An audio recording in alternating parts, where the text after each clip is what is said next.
بسم الله الرحمن الرحيم كلنتي wanaagsan qiyaarta nala socota idilkiinba meel kasta oo dunida ka joogta madaxweynaha wadanka Turkiga Recep Tayyip Erdogan ayaa fariin duurxula oo dagaal u diray nidaamka Israel waxana uu yiri dalka Syria waxaad ka dhigi doontaan goob lagu baratamo oo lagu dagaalamo ciidamada wadankaygu waxa ay ku jiraan diyaar garowga ugu xoogana oo ay kaga hortagayaan buu yiri qatar kasta oo amni oo wadankeena uga iman karta dhinaca wadanka Syria waxa uu ka jawaabayay khudbada uu jeediyay ra'iisul wasaaraha Israel Benjamin Netanyahu dhinaca kale kooxda Hezbollah ayaa dareemaysa qalqal weyn oo xoogan kadib markii la dilay Dabdabawi oo ah nin kamid ah raggii labaad ee ama hogaankii ninkii labaad ee ugu sareeyay nidaamkaasi oo lagu dilay halka loo yaqaan koonfurta Beirut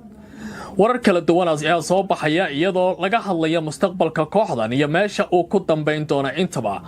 maantana waxaa lagu dukaday janaasada oo la aasay hogaamiyahaasi Israel ay qaarajiyeen haddaba dilkiisa sidee loo fasirayaa marka lagu akhriyo aragtiyaha amniga iyo siyaasadda gobolka bariga dhexe dhaqdhaqaaqa hubaysan ee Xamaasna waxa ay fariin u direen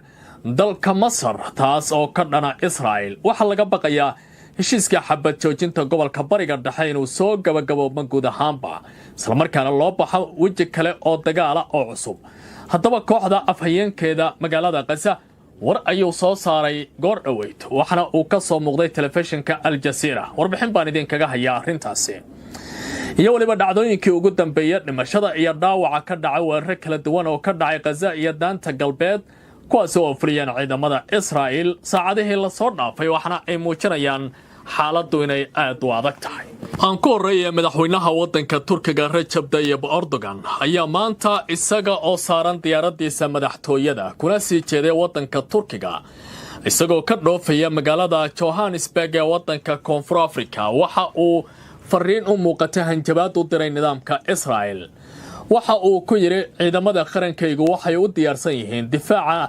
dalka Turkiga iyo koortaga qataraha laga abaabulayo gudaha wadanka Syria gudihiisa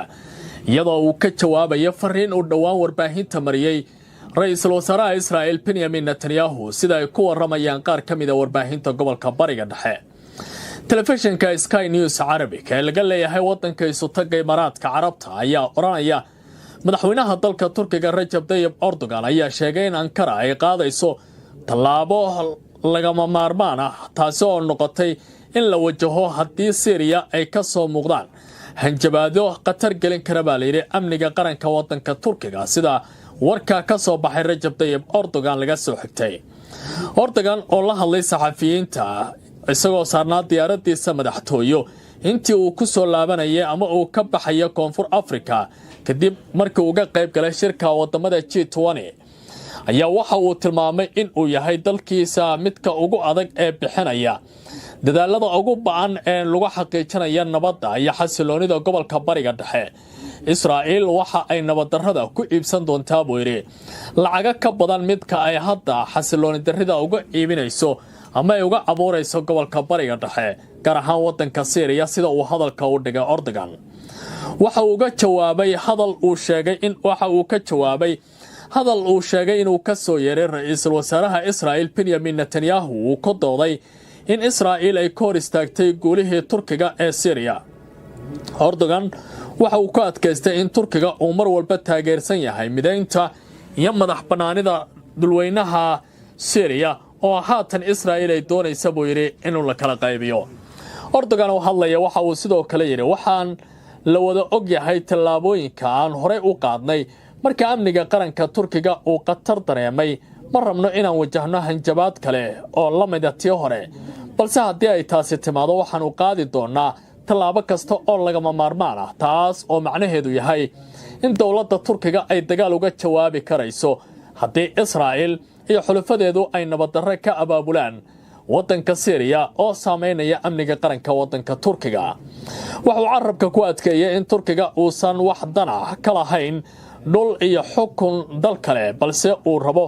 gobolka oo dhan inay ka hana qaado nabad waarta gaar ahaan wadamada Syria Iraq iyo Lebanon uu ku tilmaamay inay yihiin wadamada ugu muhiimsan ee xilligan sida aadka ugu dhow dawladdaasi sida uu hadalkiisa ku tilmaamay dhinaca xisballana waxaa laga soo warinayaa in khatar weyn oo dhinaca ammaanka ay wajahayaan qaar ka mid a madaxda ugu sarreysa nidaamkaasi gaar ahaan xisballah kadib dilkii haatham cali al-dabdabaawi oo loo yaqaana abu cali kana mid ahaa saraakiisha sarsare ee kooxdaasi haatanna ku magacownaa ninka labaad ee ugu sarreeya xisballah oo lagu dilay koonfurta Libnaan kadib duqeymo ay fuliyeen ciidamada gaarka ee Israa'iil sida dhowr jeer oo kala duwan ay ku baaneen nidaamka Israa'iil madaxdooda kala duwan in ay guulo ballaaran gaareen ila amni oo warbixin la wadaagay telefishinka Sky ee dalka Imaaraadku waxa uu leeyahay waxaa mar kale shaki la gelinayaa siyaasadda iyo amniga halka loo yaqaan koonfurta Beirut taasi oo xaaladdu ay aad iminka u wajahayso mid daran kadib dilkii Haathim Cali al-Dabdabaawi oo Abu Cali loo yaqaano oo ah ninka labaad ee ugu sarreeya hoggaanka militariga ee kooxdaasi kana haya baa la yiri xilka taliyaha ciidamada howlgallada ee ugu ballaaran ee nidaamkaasi dilka Dabdabaawi waxaa loo arkaa inuu yahay weerarkii ugu weynaa ee Israa'iil ay ku qaaday Libnaan tan iyo heshiiskii xabad joojinta ee sanadkii hore kadib markii la soo celiyay heshiiskii kaasi oo horey kooxdu looga dilay ninkii xilkan ugu horeeyay ee Fuad Shukur oo la dilay bishii Luulyo 2024 kadib markii la bilaabay in mid loo qaarijiyo hoggaanka ugu sarreeya ee kooxdaasi fariinta ka dambaysa weerarkan ayaa lagu akhrinayaa aragtiyo kala duwan oo amni waxaana ay muujinaysay in laga jawaabo hadal dhawaan u jeediya Naciim Qaasim oo ah ninka ugu sarreeya kooxdan weerarka ayaa ka dhacay Hareeki oo ah halka loo yaqaano koonfurta Libnaan waxaana lagu tilmaamay in uu yahay fariin cad oo muujinaysa awoodda sirdoonka Israa'iil inaysan ahayn mid hoos u dhacday balse ay xoogaysata baa la yiri iyadoo gaartay heerkii ugu hooseeyay ama xarumihii ugu hooseeyay ee kooxdaasi ay talooyinka iyo tallaabooyinka ku qaadayeen intaba meelahaas oo u qalmay inay noqdaan kuwa si buuxda ay kooxdu u difaacdaan si loo muujiyo in ay dib ugu soo kacayaan abaabulkooda telefishinku waxa uu leeyahay tani waxa ay shaki gelinaysaa hadallo uu hore u baahiyay Naciim Qaasim oo ah xogayaha guud ee kooxdaasi oo sheegay in ururka uu si buuxda u xaliyay dhibaatooyinka amniga ee laga gaaray horjoogayaal badan oo lagu dilay kooxdaasi waxaan xalinay buu yiri dhinaca isgaarsiinta sirdoonka iyo waliba dhinaca militariga ee kooxdaasi waxaana aan suuragalayn buu yiri in markan nidaamka Israa'iil ay si dhaqso leh u soo gudagalaan taasoo khibradu ay ku tilmaamayaan in ay tani saameyn ballaaran ku yeelanayso mustaqbalka kooxdan gobolka bariga dhexe ka dagaalamaysa dhacdani waxay keeni karaysaa bay qaar ka mid ah khibradu ku doodayaan isbedel degdeg ah weerarka ayaa imaanaya iyadoo Xisballah ay ku dadaalaysa inay dib u dhisto qaab dhismeedkeeda ciidanka shirkadaha isgaarsiinta iyo nidaamka amniga balse weerarka waxa uu dhalinayaa su'aal ballaaran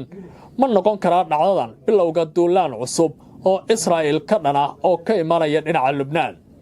iyadoo kooxdu ay ku dadaalayso in ay aarsato haddana waxaa muuqanaya in durbaba ay soo baxayaan tallaabooyin kala duwan oo shaki lagu gelinayo sida ay kooxdu tallaabo degdeg u qaadi karayso khasaaraha iyo waliba xaqiijin rasmi ah ayay kooxdu ku dhawaaqeen maanta Xisballah hogaamiyaha ugu weyn ee kooxdaasi Haathim Cali al-Dabdabaawi ayaa ku geeriyooday bay yiraahdeen isagoo isku difaacaya jiidda hore ee Libnaan una taagan sharafka iyo badbaadada qarankan iyo guud ahaanba dunida islaamka war-saxaafadeed ka soo baxay xafiiska warfaafinta kooxda ayaa sidaasi lagu yiri sidoo kale Israa'iil waxay ku tilmaantay Dabdabaawi hogaamiyihii ugu muhiimsanaa ee ururka sida uu sheegay Iyaal Samiir taliyaha ciidanka ugu sarreeya ee Israa'iil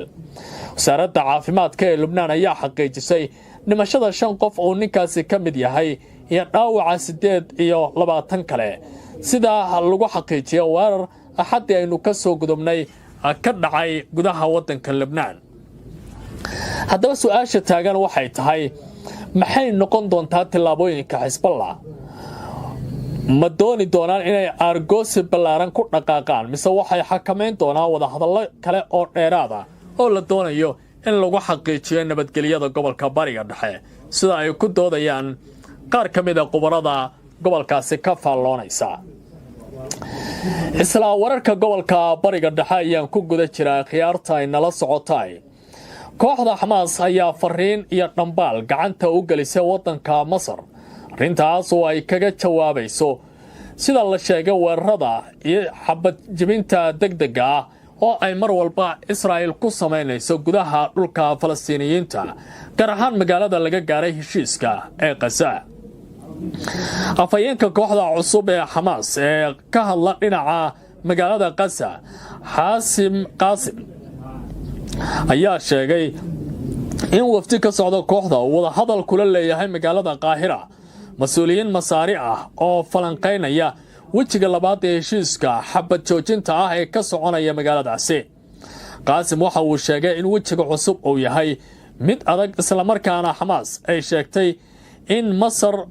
oo ka mid ah dhexdhexaadiyaasha ay ka qaado tallaabo ku aadan Israa'iil jibinta heshiisyada xabad joojinta ah oo dhowr jeer oo hore kooxdu ay ku dhaqaaqeen waa Israa'iil.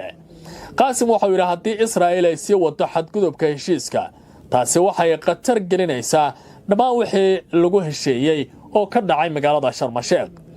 waxuu intaa ku daray in ciidamada caalamiga ee la qorsheynaya in loo diro Gaza ay tahay wejiga ugu weyn in ay noqdaan kuwa dhagax dhiga buu yidhi dhisidda shacabka Falastiiniyiinta, isla markaana ka hortaga gaboodka ciidamada Israa'iil ay ku dhaqaaqayaan. wadahadallada Qaahira ayaa sidoo kale waxaa ka qayb qaadanaya xubno muhiim u ah dowladda Masar. wafdiga Xamaas waxa uu la kulmay Xasan Rashaad oo ah madaxa sirdoonka ee waddankaasi, waxaana lagu falanqeeyo horumarka ku saabsan heshiiska xabad joojinta ee dhinaca Falastiiniyiinta, xaaladda guud ee magaaladaasi iyo wejiga labaad ee heshiiska. wafdigan waxa uu hogaaminaya Maxamed Darwiish oo ah gudoomiyaha golaha hoggaanka Xamaas, waxaana ka mid ah Khalid Mashcal, Khaliil Al-Haya, Naasir Awdallah iyo waliba Saabir Jabariin oo ka mid ah mas'uuliyiinta ugu sarreeya ee kooxdaasi, waxaana iminka si weyn diiradda loo saaraya sidii loo soo gabagabayn lahaa colaadda ka taagan magaaladaasi. dhinaca kale, warbaahinta Israa'iil ayaa goor dhoweyd ku warantay in isku horimaad kala duwan oo u dhaxeeya dhanka siyaasadda oo u dhaxeeya Yaal Samir iyo Katis oo la xiriira dhinaca ciidamada uu aad u soo ifbaxay. isfahmwaaga siyaasadda ayaa waxa uu yahay mid gadaal ula xiriira baa la yidhi hanaanka hogaaminta ciidamada, iyo weliba iyadoo Katis uu ku sifeeyey in ninkan hogaaminaya ciidamada waa Samire uusan hadda u muuqan nin ku filan in uu qaadi karo tallaabooyin degdeg ah. isla wararka Falastiiniyiinta haddii aan ku sii socdo oo aan isha mariyo telefishinka Al Jazeera, waxa uu leeyahay wariyaha ka soo warramaya halkaasi ayaa tilmaamaya in tiro Falastiiniyiin la dhaawacay kadib markii isku horimaad uu ka dhacay halka loo yaqaano Baytulaahiya, goobta ka baxsan qadka jaallaha ah ee waqooyiga marinka. sidoo kale 2 Falastiiniyiin ayaa lagu dhaawacay halka loo yaqaano Shujaaciya. ilaha caafimaadka ayaa laga xirinayaa isbitaalka Macmadani in Falastiiniyiin 2 ah lagu dhaawacay kadib markii ciidamada Israa'iil ay rasaas ku fureen iyagoo ku sugan xaafadda Shujaaciya ee bariga magaalada Gaza. sidoo kale ciidamada Israa'iil ayaa xoog ku galay baa la yidhi koonfurta Jiniin, waxaana la soo warinayaa in halkaasi dhowr qof ay ka soo xireen.